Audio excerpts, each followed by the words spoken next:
Let's try to understand in this video कि electric potential क्या होता है, राइट। हम बात करते हैं इलेक्ट्रिक पोटेंशियल की, जिसका फॉर्मूला होता है के क्यू बाई आर। वो वास्तव में क्या चीज़ है वो समझने की कोशिश करेंगे आज इस वीडियो में, राइट। तो सी, इस पर्टिकुलर डायग्राम में एक मैंने टेस्ट चार्ज लिया है प्लस क्यू। यहाँ पे मैंने क्या लिया, एक टेस्ट चार्ज, पॉजिटिव चार्ज लिया है। और ये जो चार्ज आ रहा है घूम करके इधर जो मूव कर रहा है, ये है मेरा एक और टेस्ट चार्ज, जिसको कि हम बोलेंगे क्यू नॉट। क्या बोलेंगे? Q not. और ये भी क्या है? पॉजिटिव है। ये भी क्या है? पॉजिटिव। मुझे निकालना है अब ये जो टेस्ट चार्ज है ना, वो इस पॉइंट से यानी कि ए से कहाँ जा रहा है? बी की तरफ। ए से बी की तरफ जा रहा है। किसकी इलेक्ट्रिक फील्ड में? इस चार्ज की इलेक्ट्रिक फील्ड में, ठीक है।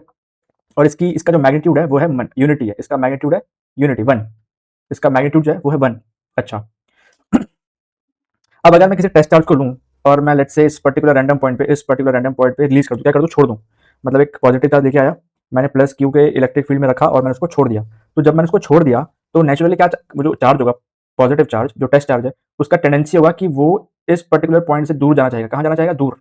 लेकिन मुझे क्या करना है? मुझे एक ऐसा फोर्स अप्लाई करना है, जिस फोर्स को अप्लाई करने से मैं उसको इस रास्ते पे इस तरीके से घुमा सकूँ जैसे ये बॉल घूम रही है, जैसे ये चार्ज घूम रहा है। तो मुझे एक एक्सटर्नल फोर्स लगाना पड़ेगा जिससे मैं उस चार्ज को इस पाथ पर मेंटेन कर पाऊँ। और वही जो फोर्स है वो किसके बराबर होगा, उस पे बात करते हैं अभी।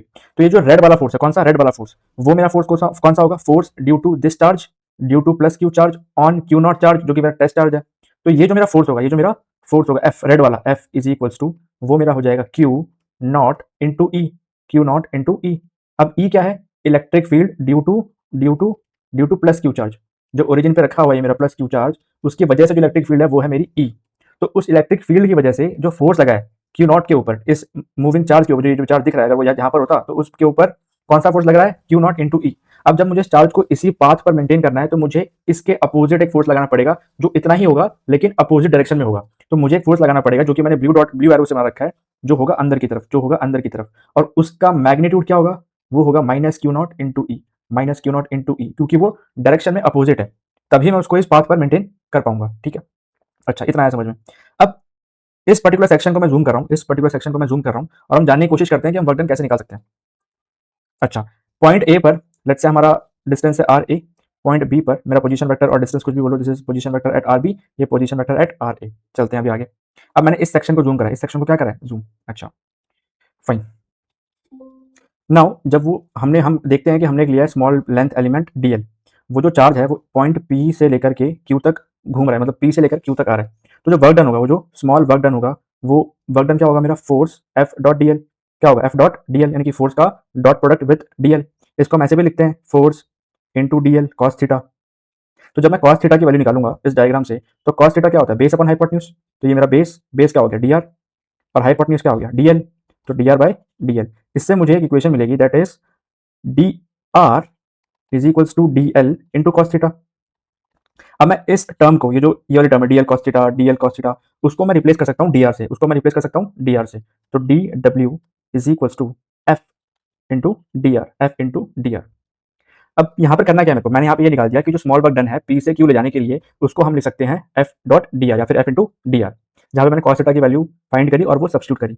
अच्छा, अब मुझे करना क्या है? मुझे करना इंटीग्रेट। यानी कि अगर मैं एग्जाम में इस डायग्राम में देखूँ, तो इस डायग्राम में एक वेक्टर था मेरा, this is R A, let's say ये वाला ए पॉइंट था, ये बी पॉइंट था, और ये आर बी। तो वो वेक्टर चेंज क्या हो रहा है? चेंज हो रहा है from R A to R B, यानी कि पोजीशन चेंज हो रही है, पोजीशन वेक्टर आर ए से पोजीशन वेक्टर आर टू तक,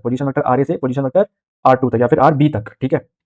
तो ये जो मैंने एक्सप्रेशन निकाला है, D F is equal to F dot D R, उसको मिल सकता हूँ कि डी एफ, इसको मिल सकता हूँ डी इंटीग्रेशन डी डब्ल्यू। ऐसे बहुत सारे डी एल एलिमेंट होंगे, तो सब में डी डब्ल्यू फोर्स लगेगा, तो वही फोर्स मुझे इंटीग्रेट करना है, तो D W is equals to integration minus sign के साथ Q not into E into D R from position vector R A to R B. जब मैं डी डब्ल्यू को इंटीग्रेट करूंगा तो मुझे मिलेगा कितना? मुझे मिलेगा सिर्फ वर्क डन। तो छोटे छोटे वर्क डन का इंटीग्रेशन होगा, complete work done is equal to, यहाँ पर माइनस क्यू नॉट कॉमन आएगा, integration R A to R B, position vector R A to R B. अब ई क्या होता है? K Q by R square D R. तो E क्या है? ई इलेक्ट्रिक फील्ड है उस चार्ज का जो ओरिजिन पर है, जिसकी वजह से फोर्स लग रहा है, ठीक है। तो वर्क डन मेरा हो जाएगा, माइनस क्यू नॉट बाहर आया, के भी बाहर आएगा, कांस्टेंट है, और हम क्यू को भी बाहर ले सकते हैं। अंदर बचेगा मेरा R A to R B 1 R square D R. Fine. इसको अगर मैं फर्दर सॉल्व करता हूँ तो डब्ल्यू क्या आएगा मेरा? माइनस क्यू नॉट के इंटू क्यू, इंटीग्रेशन अगर मैं सॉल्व कर दूं, इंटीग्रेशन में सॉल्व कर दूं तो इंटीग्रेशन ऑफ 1/r² क्या होगा? देखो इंटीग्रेशन 1/r² क्या होगा? -1/r, -1/r, और लिमिट क्या है? RA to RB।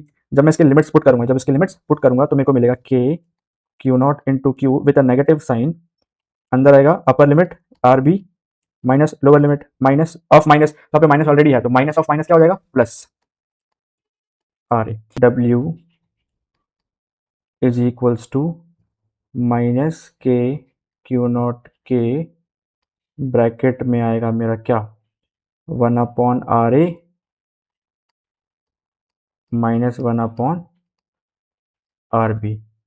ठीक है, तो मेरा वर्क डन में क्या लिख सकता हूँ? मेरा वर्क डन में लिख सकता हूँ, अब मैंने लिखा 1/RA माइनस 1/RB।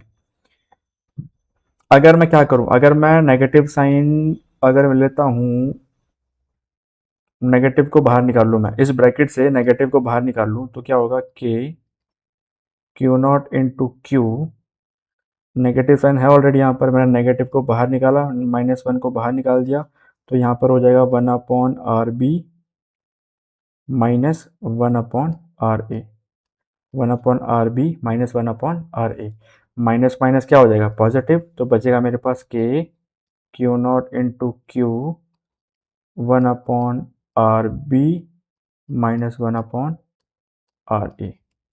तो this is my total work done, this is my total work done. अब देखो मैंने जो टेस्ट चार्ज लिया था ना, टेस्ट चार्ज Q0, उसका मैग्नीट्यूड है 1, क्योंकि वो टेस्ट चार्ज है तो उसका चार्ज कितना होता है? 1।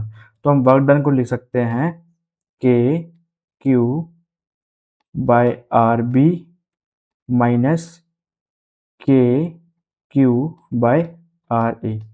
तो ये जो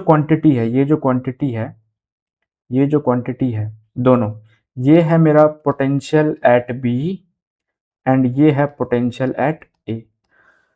तो पोटेंशियल एट बी क्या है? पोटेंशियल एट फाइनल पोजीशन, और पोटेंशियल यानी VA क्या है? Potential at initial position. तो वर्क डन क्या होगा मेरा? फाइनल पोजीशन पर पोटेंशियल माइनस इनिशियल पोजीशन पर पोटेंशियल। तो this is the concept of potential and how potential difference gives us work done.